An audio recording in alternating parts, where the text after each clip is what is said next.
নমস্কার প্রিয় চতুর্থ শ্রেণীর ছাত্রছাত্রীবৃন্দ, আজকের এই শিক্ষামূলক ক্লাসে তোমাদের সবাইকে জানাই আন্তরিক স্বাগত। এখন আমরা চতুর্থ শ্রেণী আমাদের পরিবেশ বিষয়ে দ্বিতীয় পর্বে তথা দ্বিতীয় পর্যায়ক্রমিক মূল্যায়নে 2026 সালে আমাদের পরিবেশের প্রশ্নপত্রটির উত্তর সহ ধাপে ধাপে আলোচনা করব।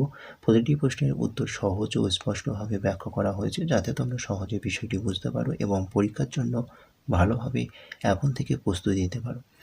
চলো আর দেরি না করে আমরা মূল আলোচনায় প্রবেশ করি। প্রথমে একের দাগে সঠিক উত্তরটি বেছে নিয়ে গোল করো 1 গুণ 4 সমান 4। প্রথম প্রশ্ন নাম্বার ক, সাপের বাসস্থান হলো গর্ত গোয়ালঘর। সাপের বাসস্থান হলো গর্ত। চলো পরের প্রশ্ন নাম্বার খ, মানুষ প্রথম আগুন জ্বালিয়েছে চকমকি পাথর ঠুকে কাঠ দিয়ে। মানুষ প্রথম আগুন জ্বালিয়েছে চকমকি পাথর ঠুকে। চলো পরের প্রশ্ন নাম্বার গ, পৃথিবীর উপগ্রহ হলো সূর্য চাঁদ। পৃথিবীর উপগ্রহ হলো চাঁদ। চলো পরের প্রশ্ন নাম্বার ঘ, ধাতু খুব তাড়াতাড়ি ঠান্ডা গরম হয়ে যায়। ধাতু খুব তাড়াতাড়ি গরম হয়ে যায়। নাম্বার 2, নিচের ছকটি পড়ে পূরণ করো 1 গুণ 3 সমান 3। প্রথমে রয়েছে প্রাণীর নাম, দ্বিতীয় রয়েছে ছবি এবং তাদের বাসস্থানের নাম। প্রথম প্রশ্ন নাম্বার 1, মৌমাছি, তাহলে মৌমাছির ছবি, মৌমাছির বাসস্থানের নাম মৌচাক। চলো পরের প্রশ্ন নাম্বার 2, পাখি, পাখির ছবি, পাখির বাসস্থানের নাম গাছের বাসা। চলো পরের প্রশ্ন নাম্বার 3, উইপোকা, উইপোকার ছবি এবং বাসস্থানের নাম হচ্ছে মাটির ঢিবি। নাম্বার 3, ভুল বাক্যটি সঠিকভাবে লেখো 1 গুণ 3 সমান 3। প্রথম প্রশ্ন নাম্বার ক, মানুষের প্রথম কাজের ধাতু হলো তামা। তাহলে মানুষের প্রথম ব্যবহৃত ধাতু হলো তামা। চলো পরের প্রশ্ন নাম্বার খ, তুলসী গাছের পাতা খেলে পেটের রোগ সারে। তুলসী গাছের পাতা খেলে কাশি বা সর্দি সারে। চলো পরের প্রশ্ন নাম্বার গ, দূরবীন আবিষ্কার করেন আর্যভট্ট। দূরবীন আবিষ্কার করে গ্যালিলিও গ্যালিলি। চলো পরের পাতায় নাম্বার 4, শূন্যস্থান পূরণ করো 1 গুণ 4 সমান 4। প্রথম প্রশ্ন নাম্বার ক, ড্যাশ প্রথম মানুষের পোষ মেনেছিল। কুকুর প্রথম মানুষের পোষ মেনেছিল। চলো পরের প্রশ্ন নাম্বার খ, চাঁদ পৃথিবীর থেকে ড্যাশ কিলোমিটার দূরে আছে। চাঁদ পৃথিবী থেকে 3,84,400 কিলোমিটার দূরে আছে। চলো পরের প্রশ্ন নাম্বার গ, ভারতীয়দের মধ্যে প্রথম মহাকাশে যান ড্যাশ। ভারতীয়দের মধ্যে প্রথম মহাকাশে যান রাকেশ শর্মা। চলো পরের প্রশ্ন নাম্বার ঘ, ড্যাশ হলো একটি দাহ্য বস্তু, কাঠ হলো একটি দাহ্য বস্তু। চলো নাম্বার 5, বাম দিকের সাথে ডান দিক মেলাও 0.5 গুণ 4 সমান 2।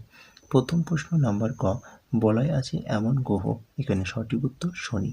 চলো পরের প্রশ্ন নাম্বার খ, ভোঁতা বড়ই পাথর ছিল মানুষের প্রথম হাতিয়ার। চলো পরের প্রশ্ন নাম্বার গ, পৌষ মেলা, এখানে সঠিক উত্তর শান্তিনিকেতন। চলো পরের প্রশ্ন নাম্বার ঘ, গ্যালিলিও গ্যালিলি, এখানে সঠিক উত্তর হবে দূরবীন। নাম্বার 6, নিচের প্রশ্নগুলি পুরো বাক্যে উত্তর দাও, যে কোনো 5টি 1 গুণ 5 সমান 5। প্রথম প্রশ্ন নাম্বার ক, সাপের বিষ কোথায় থাকে। সাপের বিষ তার মুখের উপরে চোয়ালে, বিষ-দাঁতের নিচে থাকা বিষগ্রন্থিতে থাকে।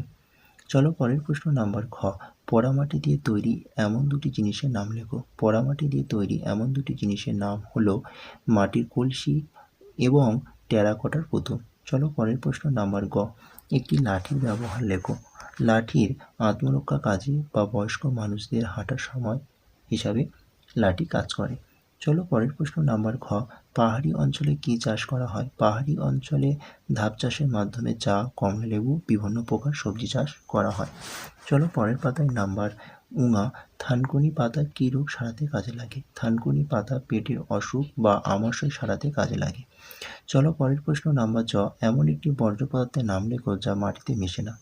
প্লাস্টিক বা কাঁচ এমন একটি বর্জ্য পদার্থ যা সহজে মাটিতে মেশে না। নাম্বার 7, নিচের প্রশ্নগুলি 2-3টি বাক্যে উত্তর দাও, যে কোনো দুটি 2 গুণ 3 সমান 6। প্রথম প্রশ্ন নাম্বার ক, ছায়া কি। সকাল বিকাল ও দুপুর কিভাবে কোন দিকে ছায়া পড়ে। দেখে নাও সঠিক উত্তর, আলোর পথে কোনো অস্বচ্ছ বস্তু বাধা দিলে যে অন্ধকার জায়গা সৃষ্টি হয় তাকে ছায়া বলে। সকালবেলা ছায়া, সূর্য যখন পূর্ব দিকে থাকে ছায়া তখন পশ্চিম দিকে পড়ে এবং ছায়া লম্বা হয়। চলো দুপুরবেলা ছায়াটা দেখে নেওয়া যাক। দুপুরবেলা ছায়া অর্থাৎ সূর্য মাথার উপরে থাকায় ছায়া পায়ের নিচে পড়ে এবং ছায়া সব থেকে ছোট হয়। চলো এবার দেখে নিই বিকেলবেলার ছায়াটা কেমন। সূর্য যখন পশ্চিম দিকে থাকে অর্থাৎ থাকায় ছায়া তখন পূর্ব দিকে পড়ে এবং ছায়া পুনরায় লম্বা হয়।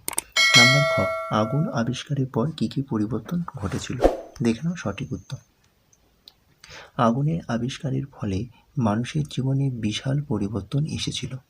মানুষ কাঁচা মাংসের বদলে খাবার ঝলসে বা রান্না করে খেতে শিখল, যা ছিল সুস্বাদু এবং সহজপাচ্য। শীতের হাত থেকে বাঁচাতে তারা আগুন ব্যবহার শুরু করল এবং বন্য পশুর আক্রমণ থেকে নিজেদের রক্ষা করতে আগুন দিয়ে তাদেরকে ভয় দেখানো হতো। চলো পরের প্রশ্ন নাম্বার গ, সপ্তর্ষিমণ্ডল কি, তারা নামগুলি লেখো। আকাশে উত্তর পূর্ব দিকে 7টি উজ্জ্বল নক্ষত্রকে অনেকটা জিজ্ঞাসা চিহ্নের মতন দেখায়, একে সপ্তর্ষিমণ্ডল বলে। 7টি তারার নাম: ক্রতু, পুলহ, পুলস্ত্য, অত্রি, অঙ্গিরা, বশিষ্ঠ, মরীচি। চলো পরের প্রশ্ন নাম্বার 8, একটি চাকার ছবি আঁকো। এখানে প্রশ্নের মান রয়েছে 3। তো এইভাবে তোমরা একটি চাকার ছবি সুন্দর করে এঁকে নেবে। তো এটি ছিল ক্লাস 4th শ্রেণী আমাদের পরিবেশ বিষয়ে দ্বিতীয় পর্যায়ক্রমিক মূল্যায়নের পরিবেশের প্রশ্নপত্র। সুতরাং পরিবেশের প্রশ্নপত্রটি মনোযোগ দিয়ে দেখো এবং এই ভিডিওটি ভালো হলে অবশ্যই ভিডিওটিতে একটি লাইক করো এবং এই ভিডিওটি তোমাদের বন্ধুর কাছে বেশি করে শেয়ার করে দিও। চ্যানেলে নতুন হলে অবশ্যই চ্যানেলটিকে সাবস্ক্রাইব করে নিও। টাটা, বাই বাই, ভালো থেকো, সুস্থ থেকো।